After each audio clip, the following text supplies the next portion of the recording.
Hello दोस्तों, स्वागत है आपका क्वालिटी एजुकेशन के इस प्लेटफॉर्म पर। हम पारिभाषिक शब्दावली पढ़ रहे थे और पारिभाषिक शब्दावली का यह तीसरा और आखिरी वीडियो है। इसमें मैंने वो सारे इंपॉर्टेंट शब्द शामिल किए जो मुझे लगता है कि एग्ज़ाम में आ सकते हैं। देखो, बहुत सारे वर्ड्स हैं, कोई गारंटी नहीं है कि इन्हीं में से आएंगे, लेकिन जो मुझे संभावना लगी वो मैंने इसमें शामिल किए हैं। क्योंकि अब केवल एक या दो सवाल पूछा जा सकता है और वो कहीं से भी आ सकता है, लेकिन जो मुश्किल शब्द हैं वो और जो इंपॉर्टेंट शब्द है वो आपके सारे सामने आ जाएंगे। क्वालिटी एजुकेशन का ऐप मैं आपको एक खुशखबरी देने वाला हूँ। बहुत सारे साथी जो है इस अभी जो हमारा ऐप चल रहा है उसमें कुछ इश्यू आ रहे हैं, जैसे बहुत लेट खुलता है, 1 मिनट का लगभग समय लग जाता है, बहुत लेट आपका जो सबमिट होता है उसमें भी टाइम लगता है। लेकिन अब बहुत जल्दी ये सारी जो आपके इशू है वो सॉल्व होने वाले हैं। डेली टेस्ट भी अभी फिलहाल टेलीग्राम पर चल रहा है, उसको वापस ऐप पर ले आएंगे। बहुत जल्द जो टेलीग्राम का नया अपडेट आने वाला है, एक तरह से वो पूरा हमने बिल्कुल नया ऐप बनवा दिया है और वो नए अपडेट में आपके सारे पिछले टेस्ट उसमें सेव रहेंगे और आपको सारे नए फंक्शन नए फीचर के साथ ज़्यादा अच्छे जो भी आपकी डिमांड थी कि सर ये फीचर होना चाहिए, ये फीचर होना चाहिए, इस बार वो सारे शामिल हो गए और विद इन 1 वीक लगभग एक हफ्ते में आपको वो नया मिल जाएगा। ओके, तो आप ये टेस्ट सीरीज ज़रूर ज्वाइन करें, नया आने के बाद ज्वाइन कर ले, कोई दिक्कत नहीं है। आर एस प्री की टेस्ट सीरीज में स्पेशली कहूँगा जो आर एस की तैयारी करने वाले अभ्यर्थी हैं उनके लिए बहुत ही बेहतरीन test series R S pre की। अब अगर आप नए ज्वाइन करते हैं तो मेरा आपको सुझाव रहेगा आर एस प्री के लिए कि आप अब पहले टेस्ट से देना शुरू करें, न कि सिलेबस के साथ, क्योंकि लगभग अब 15 टेस्ट होने वाले हैं। तो आप अपने अनुसार हर टेस्ट का जो शेड्यूल है वो टॉपिक वाइज शेड्यूल आपको टेस्ट के साथ ही वहाँ पर मिल जाएगा। आप पहला टेस्ट का शेड्यूल पढ़ें, शेड्यूल पढ़ने के बाद एक हफ्ते का टाइम लें और एक हफ्ते बाद उस टेस्ट को दें, तो पहले टेस्ट से शुरू कर सकते हैं। पटवारी में भी आप ऐसा कर सकते हैं। जो भी पटवारी नए ज्वाइन कर रहे हैं, नए ज्वाइन करने वाले कैंडिडेट्स को क्या करना है कि अब आपको पहले टेस्ट से देना शुरू करना है, न कि अब साथ चलना है। अब साथ चलने की ज़रूरत नहीं है, अब आप पहले टेस्ट से दे सकते हैं और कोशिश करें कि अब आपको हफ्ते में 2 से 3 टेस्ट देने हैं, क्योंकि अब टाइम ऐसा आ चुका है कि आपकी तैयारी लगभग पूरी हो जानी चाहिए। तो जो नए ज्वाइन कर रहे हैं उन कैंडिडेट को कहूँगा कि आप पहले टेस्ट से अब आप सोल्व करना शुरू करें। मुझे बहुत सारे साथियों का ये कमेंट आया कि सर हफ्ते में 2 टेस्ट ज़्यादा हो रहे हैं। देखो, अब ज़्यादा इसलिए हो रहे हैं क्योंकि एग्ज़ाम की डेट आ चुकी है और हमें 30 टेस्ट करने हैं। तो अब इस टाइम तो आपकी तैयारी इतनी हो जानी चाहिए कि आपके आपकी तैयारी कोई सा भी आपको पेपर दे आपका होना चाहिए। ठीक है, तो तैयार रहें इसके लिए। हफ्ते में 2 पेपर के लिए तैयार रहें। हफ्ते में 2 ही पेपर आएंगे, लास्ट तक मैंने आपको शेड्यूल बता दिया था, 3 पेपर उसमें नहीं रखेंगे। 15 पेपर होते ही आपको फुल लेंथ टेस्ट भी मिलने लग जाएंगे। पहले हम कोशिश करेंगे, पहले मैं पूरा एक एक सब्जेक्ट कर लूँगा, राजस्थान का एक साथ, फिर पूरा इंडिया का एक साथ, फिर मैथ्स और रीजनिंग एक साथ आपको मिल जाएगी। उसके बाद फुल पैटर्न पर टेस्ट आपको यहाँ पर 10 से 11 टेस्ट मिल जाएंगे। इसके अलावा 5 टेस्ट लास्ट में सबके लिए वो फ्री रह जाएगा। ठीक है, तो पटवार टेस्ट आप जरूर ज्वाइन करें, पटवारी एग्जाम के लिए बहुत ही बेहतरीन यहाँ पर चल रहा है और जल्दी आपको नए फीचर्स भी ऐप में अवेलेबल हो जाएंगे। तो शुरू करते हैं हमारा आज का टॉपिक वापस, जो पारिभाषिक शब्दावली का चल रहा था। ये अंतिम वीडियो है पारिभाषिक शब्दावली का और लास्ट में मैं इसका टेलीग्राम पे भी इसकी पीडीएफ, आपकी डिमांड थी कि टेलीग्राम पे इसकी पीडीएफ डाल दो, तो ये जो मैंने पढ़ा है आपको पीडीएफ भी वहाँ पर मिल जाएगी। ओके, लेकिन अब यहाँ पर दिक्कत क्या रहती है टेलीग्राम में कि मैंने आज जिस तारीख को डाल दिया उस तारीख के तो आप देख लेंगे, जो नए कैंडिडेट जुड़ेंगे बाद में 10 दिन बाद उनको वो नहीं मिल पाएगी, इसलिए वीडियो ज़रूरी, आप वीडियो यहाँ पर देख सकते हैं। अब नेक्स्ट बात करते हैं यहाँ पर। अब आई से हम ले रहे हैं, हमने लास्ट में कर दिया था वहाँ पे, अब हम आई से पहला इलेजिटिमेट, यहाँ पर ये पहला वर्ड आई है, कैपिटल आई है, उसके बाद डबल एल है, तो इलेजिटिमेट, इलीगल, इलेजिटिमेट, ये सारे पर्यायवाची हैं जिसको हम कहते हैं अवैध। इलीगल को भी हम क्या कहते हैं, जो लीगल नहीं है उसको हम कहते हैं इलीगल, यानी कि अवैध। तो अधर्मज या फिर अवैध, इलेजिटिमेट, अधर्मज। जो कई बार ऐसा भी होता है जो सामाजिक नियम है उसके भी विपरीत कार्य करते हैं, उसके लिए भी इलेजिटिमेट शब्द ही काम आते हैं।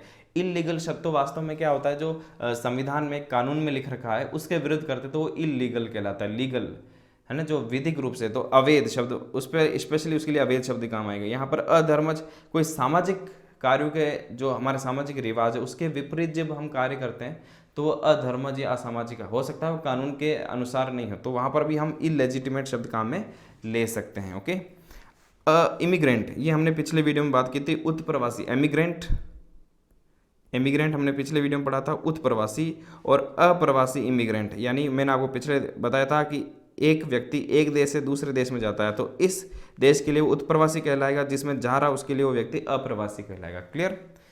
इन ल्यू ऑफ, इसका मतलब होता है इसके बदले में, इसके स्थान पर, इसके एवज में, इन ल्यू ऑफ। इसके लिए इंग्लिश में एक शब्द और काम में हम लेते हैं इंस्टीड ऑफ, इसके स्थान पर, इसके बदले में, ठीक है। तो उसका ही सेम अर्थ है इन ल्यू ऑफ।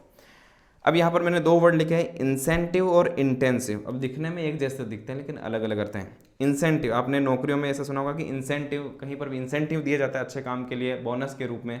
तो इंसेंटिव प्रोत्साहन राशि है ना, किसी को भी काम में बढ़ावा देने के लिए, नौकरी सरकारी नौकरी में भी होता है, प्राइवेट में भी आपने सुना होगा कि हमें इंसेंटिव मिलते हैं। तो ये इंसेंटिव प्रोत्साहन राशि के रूप में।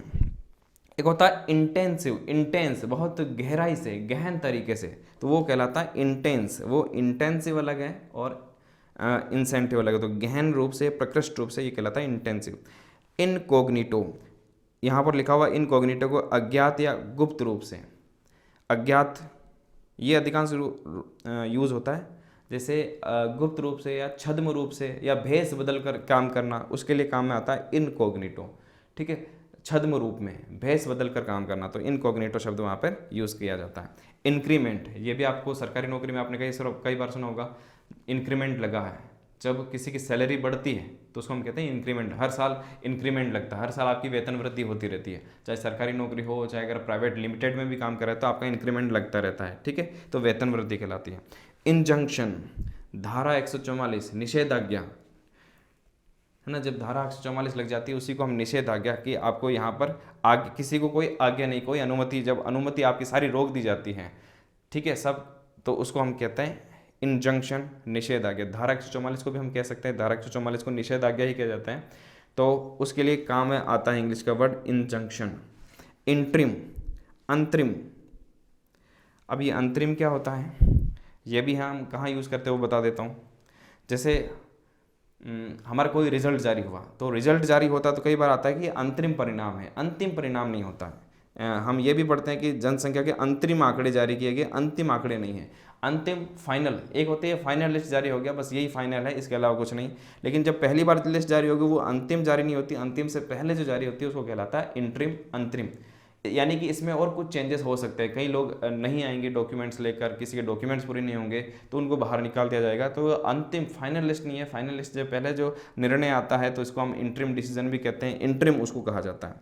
इंटरप्रेटर, इंटरप्रेटर क्या होता है, दुभाषिया। अभी चाइना के राष्ट्रपति पिछले एक साल पहले शायद आए थे, भारत में आए थे, तो आपने देखा होगा वो चीनी राष्ट्रपति हमारी भाषा नहीं समझते हैं, हमारे राष्ट्र जो प्रधानमंत्री उनकी भाषा नहीं समझते हैं, तो दोनों के साथ साथ एक ही व्यक्ति खड़े थे। ये क्या है, ये इंटरप्रेटर है, दुभाषिया है, दो भाषा जानने वाला। तो वो दो भाषा जानते हैं, वो चाइनीज़ भी जानते हैं, तो चाइनीज़ जानते हैं, वो चाइनीज़ भाषा समझकर भारत के प्रधानमंत्री को समझा रहे हैं कि वो ऐसे बोल रहे हैं, जो भी बोल रहे हैं सी जिनपिंग, ओके। और हम भारत के प्रधानमंत्री क्या बोलते हैं, उनके पास भी एक आदमी खड़ा है जो हिंदी भी समझता है और चाइनीज़ भी समझता है, तो उनकी हिंदी सुनकर वो उनको समझा रहा है। कितनी बड़ी मुश्किल है, उनके लिए इंटरप्रेटर रखना पड़ता है, ठीक है। इप्सो फैक्टो, अब इप्सो फैक्टो का मतलब क्या होता है वो देखते हैं। यहाँ लिखा हुआ है यथा तथ्यते। अब यथा तथ्यते का मतलब क्या होगा, यहाँ पर इसका मतलब होता है जैसा है वास्तव में, जैसा जो चीज़ें हैं वास्तविक रूप में लिखी गई है वैसा ही उसको बताना, वो कहलाता है इप्सो फैक्टो। मुझे तो बस इतना ही समझ में आ रहा है इप्सो फैक्टो, कि कोई भी जैसी बात है वैसी ही समझा देना, यथा तथ्यतः, जैसे तथ्य हैं वैसे तथ्य आपके सामने रख देना, उसको हम कहते हैं यथा तथ्यतः। जर्नल, तो जनरल अलग चीज़ है, यहाँ पर जर्नल यहाँ पर लिखा हुआ है, ठीक है। जर्नलिस्ट आपने पढ़ा होगा, जर्नलिस्ट किसको कहते हैं, आप कहेंगे पत्रकार को कहते हैं जर्नलिस्ट। तो ये जर्नल उसी से, जर्नल से ही जर्नलिस्ट बना है, जो जर्नल लिखता है। दैनिकी का मतलब होता है जो डेली आता है, समाचार पत्र, पत्रिका, उनमें लिखने वाला जर्नलिस्ट होता है। और उस जो जर्नलिस्ट जिसका होता है उसको हम जर्नल कहते हैं। तो जर्नल का मतलब दैनिकी या पत्रिका। ज्यूरिसडिक्शन, अधिकार क्षेत्र, ये भी अधिकांश हम देखते हैं, पढ़ते रहते हैं। पटवारी हो, ठीक है, डीएम है, एसडीएम है, या फिर न्यायपालिका, हम कहते हैं भाई आपका क्षेत्राधिकार कितना, अधिकार क्षेत्र कौन कौन सा है, आप अपने अधिकार क्षेत्र में ही काम कर सकते हैं। पुलिस है, पुलिस अपने ज्यूरिसडिक्शन में काम करती है। हाई कोर्ट है, हाई कोर्ट का अपना ज्यूरिसडिक्शन है, वो अपने अधिकार क्षेत्र से बाहर जाकर काम करते हैं तो अवैध हो जाता है। तो हर एक का अपना अपना ज्यूरिसडिक्शन होता है। लैंड टेन्योर, पट्टेदारी या भूधृति, टेन्योर, लैंड टेन्योर का मतलब भूमि जमीन को पट्टे पर देना। अभी आप सुन रहे होंगे कि पाकिस्तान अपने 2 आइलैंड पट्टे पर देने को तैयारी है, लीज पर देने को, तो इसको लैंड टेन्योर भी कह सकते हैं, लीज पर देना इस तरह से। तो पट्टे पर देना, पट्टेदारी, भूधृति इसको कहते हैं। अभी हमने पिछली वीडियो में पढ़ा था एग्जीक्यूटिव, इस में पढ़ रहे लेजिस्लेचर। 3 अंग होते हैं यहाँ पर लोकतंत्र के, हमने पढ़े थे, एक विधानमंडल, एक कार्यपालिका और एक न्यायपालिका, लेजिस्लेटिव, एग्जीक्यूटिव और यहाँ पर तीसरा हो जाएगा जुडिशरी। तो यहाँ पर हम विधानमंडल की बात करें, आपने पढ़ा होगा MLA। अब इस MLA का पूरा नाम क्या है? Member of legislative assembly. Legislative assembly का मतलब है विधानसभा, लेजिस्लेचर का मतलब होता है विधानमंडल। क्लियर? तो MLA होता है विधान परिषद का सदस्य, उसको हम कहते हैं MLC, member of legislative council, इस तरह से। तो ये लेजिस्लेचर का मतलब हो गया विधानमंडल। विधानमंडल क्या होता है? जैसे हमारे यहाँ पर संसद होती है, संसद के 2 सदन होते हैं, लोकसभा और राज्यसभा। इसी तरह से विधानमंडल के 2 सदन होते हैं, विधानसभा और विधान परिषद। ओके, तो विधानमंडल 2 सदनों से बनता होता है और उसके साथ राज्यपाल भी उसमें शामिल होते हैं। लाइबिलिटी, ये मैंने शुरू में जब आपको वर्ड्स पहले वीडियो में बताया था, असेट्स। असेट्स का मतलब होता है परिसंपत्तियां या आस्तियां, उसका जस्ट अपोजिट होता है लाइबिलिटी। आपकी कुछ संपत्तियां हैं तो वो आपकी असेट्स हो गई, ठीक है। और लाइबिलिटी, आपने कुछ कर्जा ले रखा है, कर्जा चुकाना है, देयता, दायित्व, जो दायित्व होता है वो यहाँ पर लाइबिलिटी है। हमारे समाज में ऐसी धारणा बन चुकी है, अब ये धारणा है और गलत धारणा है कि बेटे जो होते हैं वो असेट्स होते हैं। ये ऐसी हमारी जो पितृसत्तात्मक सोच है उसमें इस तरह की चीज़ें बनी है। ये एक बड़ा कारण होता है। जब आप पढ़ोगे इस तरह की चीज़ें तो इस तरह की चीज़ें आपके कारण सामने आएंगे कि हमारे समाज की मानसिकता कैसी है कि वो बेटे को तो असेट्स समझता है और बेटे को लाइबिलिटी समझता है, कि बेटियों के लिए तो हमें बहुत कुछ काम करना पड़ेगा, उसकी शादी करनी है, उसको ये दहेज देना है, तो बेटियों को लाइबिलिटी समझा जाता है, जो एक बहुत ही गलत मानसिक धारणा है। ऐसा आप कई यहाँ पर इस तरह से पढ़ते हैं। हमें बस इसी धारणा को बदलना कि बेटियाँ कभी भी लाइबिलिटी नहीं होती किसी व्यक्ति, आप उसको लाइबिलिटी समझ कर नहीं चले। आज बेटियाँ देखेंगे, अभी UPPCS का रिजल्ट आया, मैंने देखा उसमें जो टॉप रैंक है वो एक महिला कैंडिडेट थी। वो एक लाइबिलिटी के तौर पर नहीं होता है, वो देश की अपना में एक बहुत बड़ी एसेट्स हैं। तो लाइबिलिटी और असेट्स, ये तो मैंने एक एग्जांपल दिया। लाइबिलिटी किसी भी तौर पर हो सकती है, आपकी कोई भी देनदारी है वो लाइबिलिटी कहलाती है। लाइजन, LIAISON, इसको लाइजन के रूप में पढ़ा जाता है। संपर्क, संपर्क के लिए तो आप कह सकते हैं कॉन्टैक्ट्स, कॉन्टैक्ट, तो कॉन्टैक्ट नंबर या कॉन्टैक्ट्स। यहाँ पर लाइजन का मतलब क्या होता है? प्रशासन में नौकरी में जाएंगे आपके, तो आपके बहुत अच्छे लाइसेंस होने चाहिए। आप ऐसे सुनेंगे, लाइजन का मतलब क्या? आपके बहुत अच्छे लोगों से संपर्क होना चाहिए। नहीं होगा तो क्या होगा? लाइजन, लाइजन नहीं होगा। लाइजन होगा आपके तो अच्छी जगह पर ट्रांसफ़र आप जहाँ चाहे ले सकते हैं, जहाँ चाहे जैसी चाहे नौकरी कर सकते हैं। अगर आपके अच्छे लाइजन नहीं हुए तो अब पता नहीं आपको कहाँ पर आपका ट्रांसफ़र होगा, कहाँ पर आप ट्रांसफ़र की कोशिश करेंगे तो वो नहीं होगा, किस तरह से। तो आपके लाइजन अगर अच्छे हैं तो आपके बहुत सारे अच्छे काम चल सकते हैं, है ना। तो इसलिए प्रशासन में ये वर्ड्स बहुत काम आता है भी, आपके लाइजन कैसे हैं। लाइसेंस, अब लाइसेंस तो हम सारे सुनते हैं, लाइसेंस, इसका अगर आप हिंदी में नाम सुनेंगे तो आपको पता नहीं चलेगा भी ये क्या है। अनुज्ञप्ति, लाइसेंस को हिंदी में क्या कहते हैं? किसी भी चीज़ को करने के लिए अगर आपको अनुमति लेनी है तो उसके लिए जो पत्र जारी किया जाता है उसके लिए कहते हैं लाइसेंस। अनुज्ञप्ति, ध्यान रखना इसका हिंदी में वर्ड आएगा अनुज्ञप्ति। ऐसा हो सकता है कि एग्जाम में वर्ड आ जाए लाइसेंस और 4 ऑप्शन दिए, आपको पता भी नहीं है कि लाइसेंस को हिंदी में क्या कहते हैं, तो लाइसेंस के लिए हिंदी में वर्ड आता है अनुज्ञप्ति। आप में से शायद हो सकता है कई कैंडिडेट पहली बार सुन रहे हैं अनुज्ञप्ति कहते हैं। अगर आपको कहें कि अनुज्ञप्ति बनाना तो आपको समझ में नहीं आएगा अनुज्ञप्ति क्या है। लाइसेंस, लाइसेंस सिर्फ ड्राइविंग लाइसेंस नहीं है, कई तरह के कामों के लिए लाइसेंस देना पड़ता है, वो लाइसेंस में सब तरह के लाइसेंस आ जाते हैं। लिटिगेशन, लिटिगेशन का मतलब होता है मुकदमेबाजी, ठीक है। कोई भी मुकदमा चलता है, मुकदमेबाजी को हम यहाँ पर लिटिगेशन कहते हैं। आपने एक PIL सुना होगा, पब्लिक इंटरेस्ट लिटिगेशन, जनहित याचिका। तो लिटिगेशन के लिए याचिका वर्ड्स भी आ सकता है, ठीक है। पब्लिक इंटरेस्ट लिटिगेशन, आप मुझे कमेंट में पॉलिटी का सवाल पूछ लेता हूँ, मुझे बताइए कि PIL की शुरुआत कब हुई थी और किसने की थी। ये पॉलिटी में खूब बार सवाल पूछा जाता है। पब्लिक इंटरेस्ट लिटिगेशन, जनहित याचिका, ठीक है। कोर्ट में जो भी याचिका दायर की जाती है उसको लिटिगेशन कहा जाता है। मुकदमा जो दायर किया जाता है उसको मुकदमेबाजी या लिटिगेशन कह सकते हैं। मेलाफाइड, आपको याद आ रहा है, मैंने बहुत अच्छे से इसको बताया था जब B का वर्ड आया था बोनाफाइड, एक वर्ड आया था बोनाफाइड और इसका मैंने आपको बताया था इसका जस्ट अपोजिट होता है मेलाफाइड। प्रशासन में ये बहुत आता है। कदाशय, वहाँ पर शायद कुछ दूसरा वर्ड लिखा था मैंने आपको, वहाँ पर इसका सदाशय वर्ड भी लिखा था इसका विपरीत। बोनाफाइड के लिए सदा से, ठीक है। अब ये मेलाफाइड क्या होता है मैं एक बार दोबारा बता देता हूँ। प्रशासन में ऐसा कई बार होगा जब आप काम करेंगे और आपका काम बिगड़ जाएगा, ठीक है, आपसे गलती हो गई। बहुत सारे प्रशासन में जाएंगे, कोई भी व्यक्ति परफेक्ट नहीं होता, सरकारों से गलती होती है, न्यायपालिका से गलती होती है। प्रशासन में जब आप काम कर रहे हैं, आप कर्मचारी के तौर पर आपसे गलती होगी, एसडीएम आपके ऊपर के अधिकारी से गलती होगी। आपकी गलती तो हुई, काम बिगड़ गया, बहुत नुकसान भी हुआ, लेकिन अब ये देखा जाएगा कि जब आपने काम किया है वो किस नीयत से किया है। आपकी नीयत तो अच्छी थी लेकिन काम बिगड़ गया, आपको वहाँ पर माफ़ी दी जा सकती है। सरकारें बहुत सारे फैसले लेती हैं, लेकिन फैसले लिए, काम बिगड़ गया, माफ़ी दी जा सकती है अगर सरकार की नीयत अच्छी है। लेकिन सरकार कोई काम कर रही है, उसके पीछे इंटेंशन ही गलत हो, उसके पीछे उसका जो भाव है वो ही गलत हो, तो वो कहलाएगा मेलाफाइड। तो कदा से और सदा से, अगर आपकी नीयत अच्छी है, फिर भले ही अगर आपका निर्णय गलत चला गया तो वहाँ पर आप अपनी नौकरी में बच सकते हैं, वहाँ पर आपको कोई आपके लिए अनुशासनात्मक कार्रवाई, डिसिप्लिनरी एक्शन नहीं लिया जाए। लेकिन उसके पीछे पता चला कि उसमें आपकी वास्तविक गलती थी, आप ऐसा काम करना ही नहीं चाह रहे, तो वहाँ पर आप पर डिसिप्लिनरी एक्शन यानी अनुशासनात्मक कार्रवाई भी की जा सकती है। मेलाइस, यहाँ पर इसको पढ़ेंगे मेलाइस, विद्वेष, ईर्ष्या करना, विद्वेष करना, है ना। प्रशासन में जाएंगे तो इस तरह के बिना किसी कारण से लोग दूसरे जलेंगे, आपके ऑफिस की पॉलिटिक्स होती है, वहाँ पर मेलाइस शब्द, ठीक है। विद्वेष, ईर्ष्या। मैंडेट का यहाँ पर अर्थ होता है अधिदेश। मैंडेट का मतलब यहाँ पर किसी ये भी होता है कि भाई किस तरह का आपको नतीजा किस तरह का मिला, ऐसा भी आता है, लेकिन इसका सही अर्थ होता है अधिदेश। शासन का आदेश भी कह सकते हैं, सरकार के द्वारा जो आदेश जारी किया जाता है उसको भी हम मैंडेट यहाँ पर कह सकते हैं। मैनिफेस्टो, ये भी आपने कई बार सुना होगा, जो चुनाव आता है तो चुनाव में ये शब्द काफ़ी काम आता है। मैनिफेस्टो जारी किया है। घोषणा पत्र, हर पार्टी जब अपना घोषणा पत्र जारी करते हैं, भाई हम ये काम करेंगे, ये काम करेंगे, 15-15 लाख खाते में डाल देंगे, तो वो क्या है, वो मैनिफेस्टो है, ठीक है। सबके 72,000 लाख रुपए जो भी आएंगे आपके खाते में, ये मैनिफेस्टो का हिस्सा होता है। क्लियर।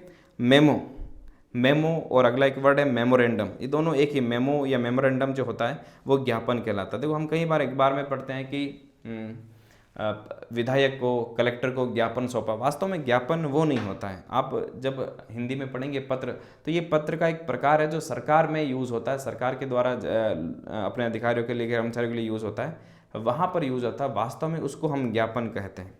इसी तरह का एक वर्ड आता है मिनट्स, कार्यव्रत।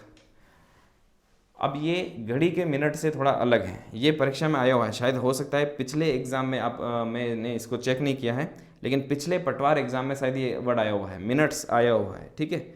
मिनट्स ऑफिस में यूज होता है कार्य का, जैसे कोई भी मीटिंग है, मीटिंग में क्या मिनट्स यानी कार्यव्रत, क्या एजेंडा रखा गया, क्या क्या कार्य सूची है, उसके लिए इसको सही शब्द यहाँ पर ऑप्शन में आपको यही मिलेगा, कार्यव्रत। जो भी कार्य का विवरण है उसके लिए काम में आता है कार्य minutes.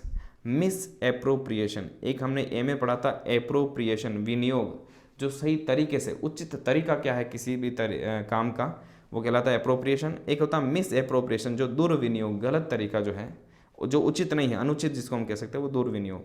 Modus operandi, modus operandi, दो वर्ड्स जो मुझे एक साथ याद आते हैं, वैसे दोनों अलग अलग, दोनों का कोई लिंक नहीं है। मोडस ऑपरेंडी, लोकस स्टैंडी, अब क्योंकि बोलने में एक जैसा है इसलिए मुझे दोनों एक साथ मैं इसको याद रखता हूँ। मोडस ऑपरेंडी, ऑपरेंडी ऑपरेशन, कार्य करने का तरीका, तो ऑपरेंडी से आप याद रखेंगे कार्य प्रणाली, कार्य प्रणाली, मोडस ऑपरेंडी। ये वर्ड सामान्यतः यूज होता है जैसे कोई भी ऑफिस है, तो हर ऑफिस का काम करने का एक तरीका होता है। अब एक ऑफिस, जैसे एक एसडीएम ऑफिस है, एक दूसरा एसडीएम ऑफिस है, अब दोनों का काम सेम है, दोनों को एक ही जैसा काम करना होता है, लेकिन दोनों की कार्य प्रणाली में कई बार रात दिन का अंतर होता है। एक बहुत अच्छा रिजल्ट देता है, एक बहुत खराब रिजल्ट होता है, क्योंकि उनका मोडस ऑपरेंडी जो है, उनका जो काम करने का तरीका है, दोनों का बिल्कुल अलग अलग है। तो ये आता है कि इसका मोडस ऑपरेंडी क्या है, इसका काम करने का तरीका क्या है, तो मोडस ऑपरेंडी वहाँ पर यूज होता है। एक आता है लोकस स्टैंडी, जिसको कहते हैं वेद स्थिति, वेद स्थिति एक वर्ड आता है, वेद स्थिति, इस किसी काम को करने के लिए आप वेद है या नहीं है, वैलिड है या नहीं है, तो उसके लिए आ जाता है लोकस स्टैंडी, वेद स्थिति।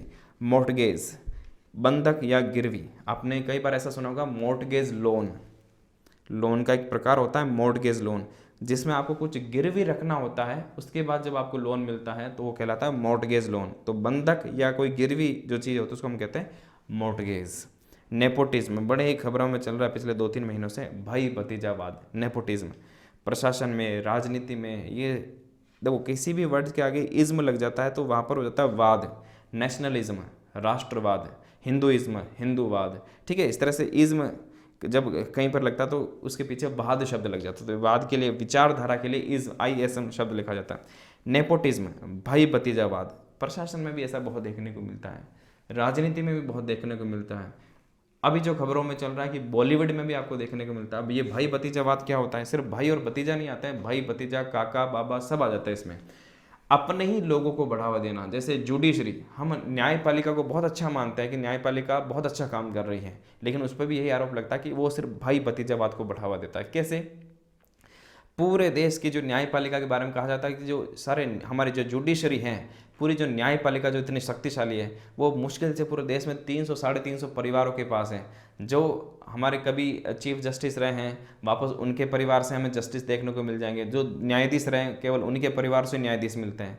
ऐसे ही जो राजनीति में है, वो अपने ही बेटे को, भतीजे को, काका को, उन्हीं को आगे बढ़ाते हैं। बॉलीवुड में भी ऐसा ही हमें देखने को मिलता है कि एक ही गैंग के सारे लोग वहाँ पर शामिल हैं, वो अपने अपने लोगों को आगे बढ़ाते हैं, दूसरे को आगे बढ़ने नहीं देते। कोई दूसरा आगे बढ़ने की कोशिश करते हैं तो कैसे उसको दबाया जाए, तो ये कहलाता है भाई भतीजावाद। प्रशासन में भाई भतीजावाद कैसे?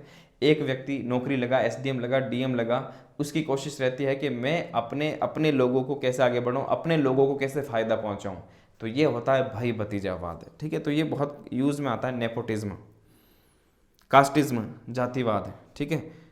इस तरह से इज्म लगने से वो वाद है। नो ऑब्जेक्शन सर्टिफिकेट, आपने कई बार सुना होगा NOC लेना है। NOC का मतलब है हमें कोई आपत्ति नहीं है इस काम से। सरपंच से आपको NOC लेने होते कहीं पर काम करने के लिए। नौकरी में है, एग्जाम देने जा रहे हैं कई बार दूसरी जगह या फिर दूसरे में, तो आपको वहाँ पर NOC लेना पड़ता है कोई दूसरे काम करने के लिए, तो उसको कहते हैं नो ऑब्जेक्शन सर्टिफिकेट। हमें कोई ऑब्जेक्शन नहीं है ये काम करने के लिए, तो नो ऑब्जेक्शन सर्टिफिकेट। अगला है नोटिफिकेशन। नोटिफिकेशन भी आपने कई बार पढ़ा है। नोटिफिकेशन, अधिसूचना जारी करना। कई बार ऐसे ऐसे वर्ड्स हैं जो हम बहुत नॉर्मली पढ़ते हैं, लेकिन हमने उसको गौर नहीं करते हैं, इसलिए हमें याद नहीं रहते हैं। नोटिफिकेशन जारी करना, अधिसूचना, इसको इंग्लिश में कहेंगे, हिंदी में कहेंगे अधिसूचना। नल एंड वॉइड, हाल ही में इस तरह का खबरों में आया था ये नल एंड वॉइड। अब ये पॉलिटी में, प्रशासन में बहुत काम आता है। अकृत और शून्य। अब ये अकृत और शून्य का मतलब क्या है? जैसे पॉलिटी में इस तरह के कई आर्टिकल्स हैं जिनको अब हटा दिया गया है, तो उसके लिए ये काम आता है, this article is now null and void. कोई भी, जैसे अभी यहाँ पर जम्मू कश्मीर में एक रोशनी एक्ट चालू था, उस रोशनी एक्ट को समाप्त कर दिया गया। धारा 370 के लिए हम काम करेंगे नल एंड वॉइड, अब इसको हटा दिया गया। तो नल, अकृत और शून्य, ये जो धारा है, ये जो आर्टिकल है, अब शून्य हो चुकी है। शून्य का मतलब वो एक तरह से अब वैध नहीं, अकृत, यानी जो पहले वो काम कर रही थी, जो वो आर्टिकल काम कर रहा था, वो अब काम करना बंद कर गया। तो इसके लिए आता है अकृत और शून्य। इंग्लिश में इसके लिए वर्ड आता है नल एंड वॉइड। कई जगह आपको ये वर्ड्स मिलेंगे नल एंड वॉइड, तो आपको समझना है कि यहाँ पर अब ये जीरो हो चुका है, उसका प्रभाव समाप्त हो चुका है, null and void.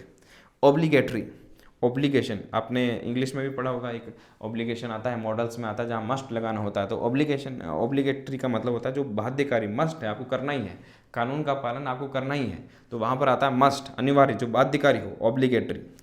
Obsolete, obsolete का मतलब जो अब अप्रचलित हो चुका है, लुप्त हो चुका है, जिसकी अब वैलिडिटी नहीं, जो कानून पुराने हो चुके हैं, अप्रचलित, लुप्त, तो इसके लिए आता है ऑब्सोलेट। ओमिटेड, ओमिटेड छोड़ा हुआ, ठीक है। ओमिटेड, ओमिशन, इस तरह के बहुत सारे वर्ड आते हैं, इसके लिए अब छोड़ा हुआ। कई बार आपने देखा होगा भूल चूक, लेनी देनी, इस तरह का, तो भूल चूक, वहाँ पर भी ओमिशन शब्द काम में लिया जाता है। ऑर्डिनेंस, पॉलिटी का बहुत ही हम काम में लेते हैं। 1, 2, 3, आर्टिकल 123 या 213, अनुच्छेद 123 के तहत राष्ट्रपति, अनुच्छेद 213 के तहत राज्यपाल अध्यादेश जारी करते हैं। तो ये हो गया, अध्यादेश को हम कहते हैं ऑर्डिनेंस। कब जारी करते हैं ये मैं पॉलिटी में आपको अच्छे से बता चुका हूँ। प्लेंटिफ, अगला वर्ड है हमारा प्लेंटिफ, जिसको हम कहते हैं वादी। एक होता है वादी, दूसरा होता है प्रतिवादी। कोई भी वाद जो दायर करता है, केस जो दायर करता है, उसको हम कह सकते हैं प्लेंटिफ। पोर्टफोलियो, पोर्टफोलियो का मतलब होता है विभाग। यहाँ पर इसको सम विभाग लिखा होता है, एक ही बात है विभाग को या सम विभाग को। तो जो सरकारी विभाग होते हैं, आपको क्या पोर्टफोलियो मिला है, तो इसके लिए विभाग के लिए पोर्टफोलियो काम आता है। पोस्टह्यूमस, मरणोपरांत, ऐसा भी आपने कई बार पढ़ा होगा कि उसको मरणोपरांत ये पुरस्कार दिया गया, मरणोपरांत भारत रत्न दिया गया, ठीक है।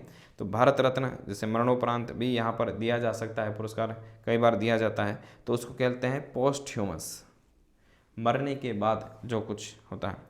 प्राइमा फेसी, इसको पढ़ सकते हैं प्राइम फेसी या प्राइम फेसी, प्रथम दृष्टि में, प्रथम दृष्टिया।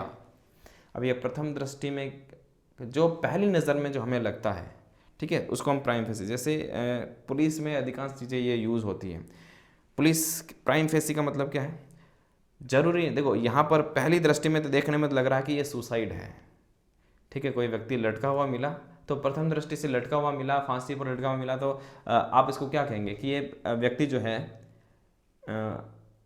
ये उसने सुसाइड किया है। लेकिन प्रथम दृष्टि में ऐसा दिख रहा है, ज़रूरी नहीं है। जब हम इसका इन्वेस्टिगेशन करेंगे, इसका अन्वेषण करेंगे, जांच करेंगे, तब कहीं परतें खुलेगी और पता चला कि वास्तव में ये जो था इसको लटकाया गया है।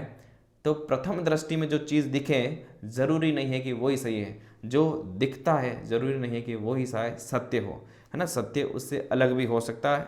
तो प्रथम दृष्टि में इसको हम कहते हैं इंग्लिश में प्राइम फेसी। तो ये कई बार साक्ष्य के रूप में जो उपलब्ध किया जाता है, तो ये भी लिखा जाता है कि प्रथम दृष्टया ये ऐसा है, लेकिन इन्वेस्टिगेशन के बाद ऐसा हुआ। तो प्राइम फेसी का मतलब ये होता है।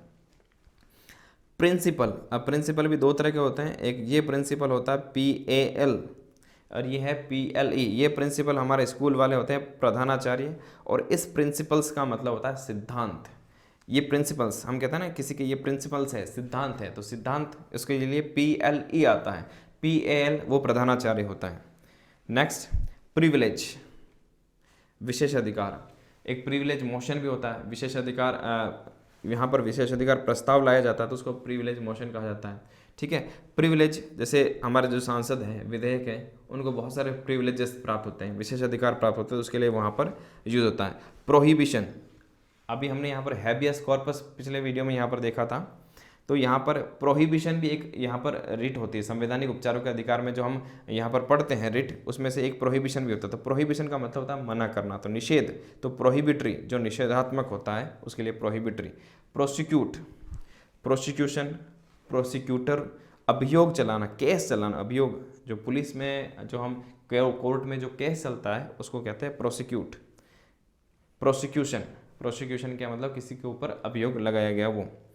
प्रोटोकॉल, प्रोटोकॉल के लिए हिंदी में लिखा गया है वर्ड नयाचार। अभी एक नया वर्ड, आपको एक नवाचार अलग होगा, ध्यान देना, नवाचार अलग वर्ड होता है, नयाचार यहाँ पर ये अलग तरह का शब्द है। नवाचार को तो हम इंग्लिश में कहते हैं इनोवेशन, ये लिखा हुआ है नयाचार। प्रोटोकॉल क्या होता है, आप इंग्लिश वाला वर्ड ज़्यादा आप सुने होंगे प्रोटोकॉल, आप ऐसा पढ़ा होगा किसी को भी देखा होगा कि प्रोटोकॉल एक फॉलो करना होता है। हमारा जो पद क्रम होता है उसका भी एक प्रोटोकॉल होता है कि सबसे पहले राष्ट्रपति होते हैं पहले नंबर पर, फिर दूसरे नंबर पर उपराष्ट्रपति होते हैं, फिर प्रधानमंत्री होते हैं, इस तरह से। तो एक प्रोटोकॉल है। इसी तरह से जब आप ऑफिस में जाएंगे तो वहाँ पर भी प्रोटोकॉल होता है। जब DM आते हैं, कोई जनप्रतिनिधि आते हैं, तो आपको कुछ प्रोटोकॉल फॉलो करना होता है, तो वही प्रोटोकॉल है जिसको हिंदी में एक वर्ड है नयाचार। प्रॉक्सी, अब देखो प्रॉक्सी, ध्यान देना, प्रॉक्सी इंग्लिश में लिखा हुआ और हिंदी में इसको भी प्रॉक्सी ही लिख रहा है ना। तो ये हिंदी वाला प्रॉक्सी अलग है, इंग्लिश वाला प्रॉक्सी अलग है। प्रॉक्सी हिंदी में प्रॉक्सी बोल सकते हैं, प्रतिपत्र बोल सकते हैं, छद्म भी बोल सकते हैं, छद्म। जैसे इसके लिए वर्ड यूज होता है प्रॉक्सी वार। जैसे पाकिस्तान के लिए हम अधिकांश कहते हैं कि प्रॉक्सी वार, पाकिस्तान हमसे प्रॉक्सी वार लड़ रहा है। सीधे लड़ने की तो हिम्मत है नहीं, सेना तो सीधे लड़ नहीं सकती है, तो इनडायरेक्टली, परोक्ष रूप से वो क्या करता है, अपने द्वारा तैयार किए गए आतंकवादी भेजता है। तो छद्म रूपी जो सैनिक आते हैं वो लड़ते हैं। तो ये जो प्रॉक्सी वार इस तरह से कहलाता है कि ये प्रॉक्सी वार है। ऐसे ही आता है प्रॉक्सी वोट्स, है ना, जैसे एक व्यक्ति की जगह पर दूसरा व्यक्ति वोट दे रहा है, या फिर दूसरा व्यक्ति उपस्थित हुआ है, या वही व्यक्ति सीधे तौर पर वोट नहीं देकर इनडायरेक्टली वोट दे रहा है, तो वो कहलाता है प्रॉक्सी वोट। तो प्रॉक्सी का मतलब होता है छद्म रूप से, अप्रत्यक्ष रूप से, परोक्ष रूप से। को वारंटो, देखो एक रिट और आ गई, जो 5 प्रकार के हम यहाँ पर रिट पढ़ते हैं उसमें से एक रिट और आ गई, को वारंटो। अधिकार प्रच्छा, आपको क्या अधिकार है, आपको क्या हक है, लेटिन वर्ड है को वारंटो। नेक्स्ट कोरम, ये भी आपको पॉलिटी में याद आ रहा होगा, कोरम गणपूर्ति। अब ये क्या होता है गणपूर्ति, कम से कम उतने सदस्य सदन में होने चाहिए कि सदन चल सके। कितना होता है 1/10। 1/10 कोरम होता है हमारा विधानमंडल का, लोकसभा का, राज्यसभा का, ठीक है। कोरम आपको ध्यान में रखना है, ये सवाल आया था पिछली बार रीट के एग्जाम में, कोरम। रेकनर, गणना करने वाला, उसको कहते हैं गणक, गणना करने वाला, रेकनर। रिवोक, मैंने एक वीडियो बनाया था, आर्टिकल 370 रिवोक, रिवोक का मतलब निरस्त कर दिया गया, हटा दिया गया, रिवोक करना, ठीक है, इसके लिए शब्द काम आता है रिवोक।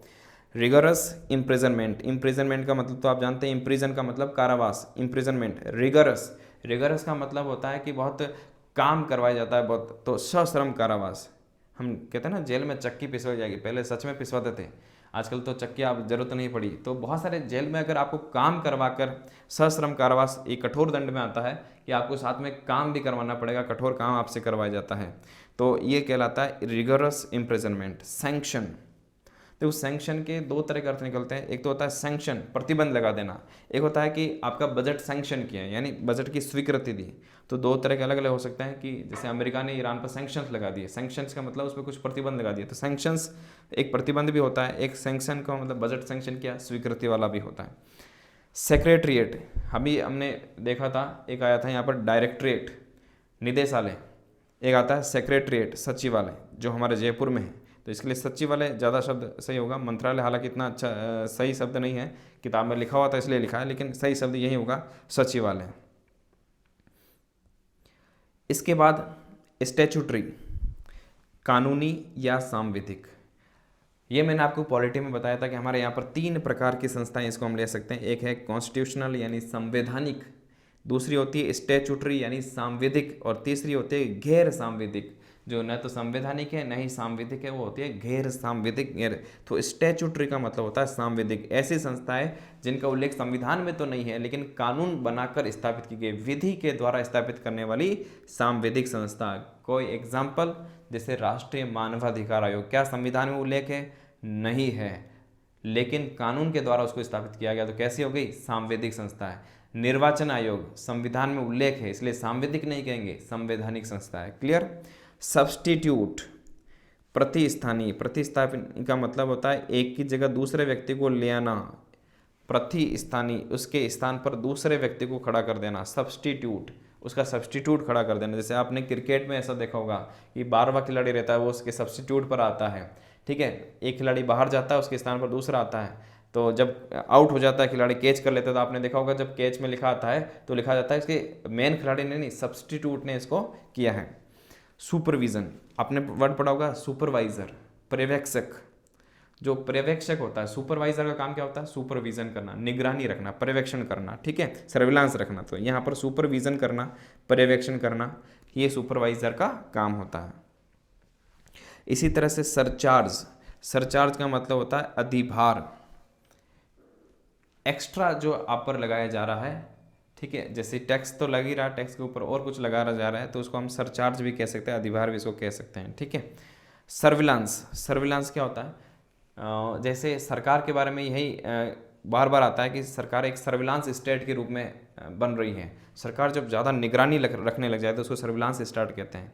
हर तरफ निगरानी रखना, आपकी हर एक जानकारी के बारे में रखना। हमें यहाँ पर, हम लोकतंत्र है, लोकतंत्र में एक जो निजता का अधिकार होता है, आपकी बहुत सारी सूचनाएं होती है सरकार के पास नहीं रह सकते, लेकिन जो जहाँ पर लोकतंत्र नहीं है, चीन जैसा देश, उसको हम सर्विलांस स्टेट भी कह सकते हैं। वो पूरा निगरानी रखता है, हर एक आदमी की हर एक एक इन्फॉर्मेशन रखता है, अगर कुछ भी गलत करते हैं तो उसको तुरंत पकड़ लिया जाता है, तो वो कहलाता है सर्विलांस, निगरानी करना।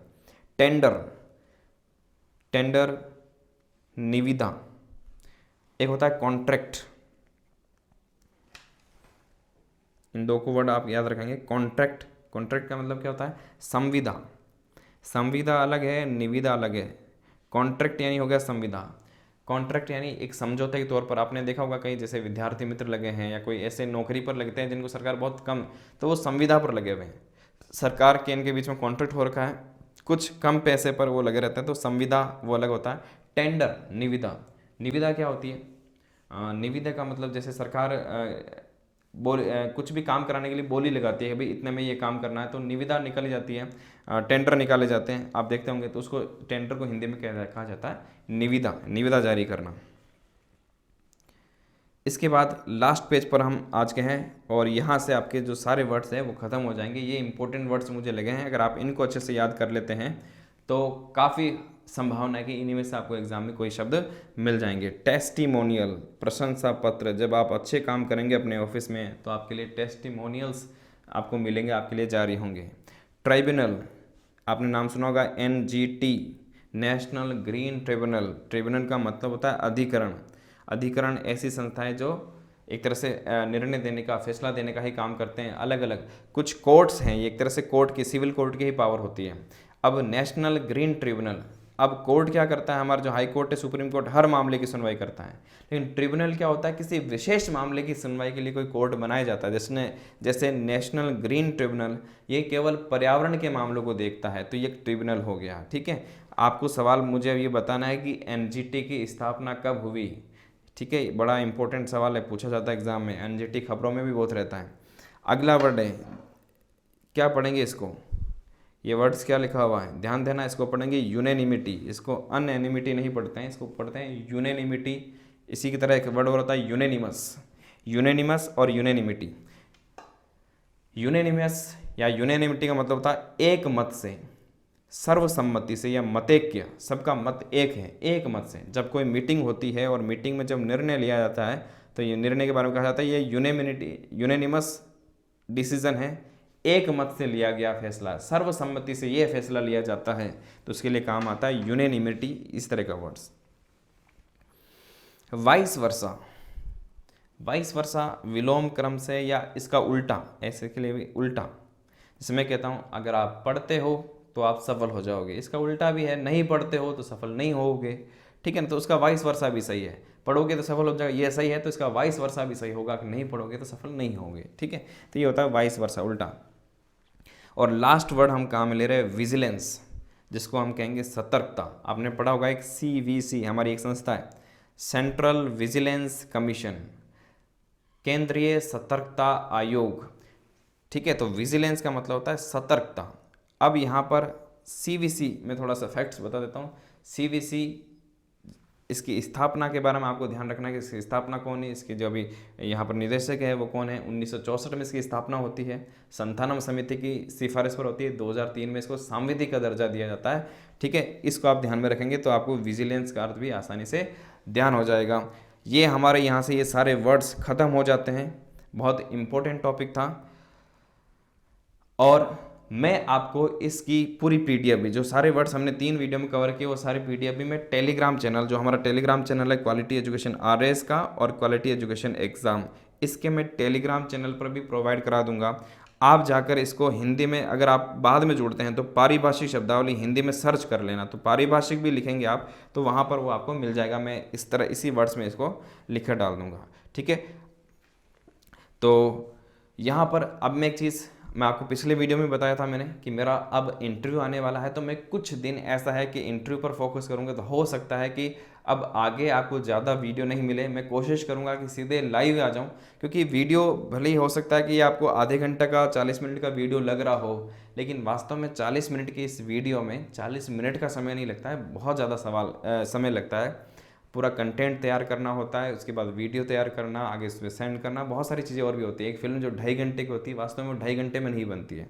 इसी तरह से ये 40 मिनट का वीडियो सिर्फ 40 मिनट में नहीं बनता है। तो मैं अभी फ़िलहाल अपनी तैयारी में थोड़ा सा फोकस कर रहा हूँ, तो हो सकता है कि अभी नेक्स्ट कुछ वीडियो आपको जल्दी नहीं मिले, लेकिन जैसे ही मेरा इंटरव्यू ओवर हो जाता है, ख़त्म हो जाता है, मैं कोशिश करूँगा उसके बाद लगातार सारे टॉपिक्स लेकर इसको समाप्त कर दिया जाएगा। ओके, तो थैंक यू, आपने बड़े धैर्य से इस पूरे वीडियो को देखा। अपने सभी दोस्तों के साथ इस वीडियो को शेयर भी करें जो भी आपके साथ तैयारी कर रहे हैं। ओके, नेक्स्ट वीडियो में फिर कभी मिलेंगे। Thank you.